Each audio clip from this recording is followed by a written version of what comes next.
Fort Kochi അമരാവതിയിലെ electrical ഗൃഹോപകരണങ്ങൾ വിൽക്കുന്ന കടയിലുണ്ടായ തീപിടുത്തത്തിൽ തീ നിയന്ത്രണ വിധേയമാക്കുവാൻ അഗ്നിരക്ഷാസേനയ്ക്ക് കഴിഞ്ഞു. രാത്രി 8:30യോടെയാണ് തീപിടുത്തമുണ്ടായത്. അമരാവതി ജനാർദ്ദന ക്ഷേത്രത്തിന് എതിർവശത്തുള്ള റോഡിൽ പ്രവർത്തിക്കുന്ന ബാലൻചേട്ടന്റെ കട എന്നറിയപ്പെടുന്ന ഗോഡൌണിലാണ് തീപിടുത്തം ഉണ്ടായത്. തീപിടുത്തം ഉണ്ടായ ഉടനെ തന്നെ അഗ്നിരക്ഷാസേന എത്തിയെങ്കിലും ചെറിയ വഴികളായതിനാൽ അകത്തേക്ക് പ്രവേശിക്കുവാൻ ആദ്യം കഴിഞ്ഞില്ല. ഏറെ നേരത്തെ പരിശ്രമത്തിനു ശേഷമാണ് അകത്തേക്ക് പ്രവേശിക്കുവാൻ കഴിഞ്ഞത്. ഇവിടെ ഫ്രിഡ്ജ്, മിക്സി, ഫാൻ ഉൾപ്പെടെയുള്ള ഇലക്ട്രിക്കൽ ഗൃഹോപകരണങ്ങളാണ് സൂക്ഷിച്ചിരിക്കുന്നത്.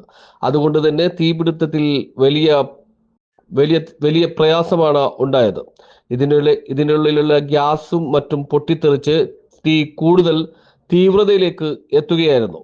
ഇപ്പോഴും തീ നിയന്ത്രണ വിധേയമാക്കിയെങ്കിലും തീ പൂർണ്ണമായും അണക്കുവാനുള്ള ശ്രമം ഫയർഫോഴ്സിന്റെ ഭാഗത്ത് നിന്ന് ഉണ്ടായിക്കൊണ്ടിരിക്കുകയാണ്. മാത്രമല്ല 12ഓളം ഫയർഫോഴ്സ് വണ്ടികൾ ഇവിടെ തീ അണക്കുവാൻ വേണ്ടി എത്തി. കൂടുതൽ വണ്ടികൾ എത്തിക്കുവാനുള്ള ശ്രമം നടന്നുകൊണ്ടിരിക്കുകയാണ്. ജനപ്രതിനിധികൾ ഉൾപ്പെടെയുള്ളവർ സ്ഥലത്തെത്തുകയും ചെയ്തിട്ടുണ്ട്. News bureau, Kochi.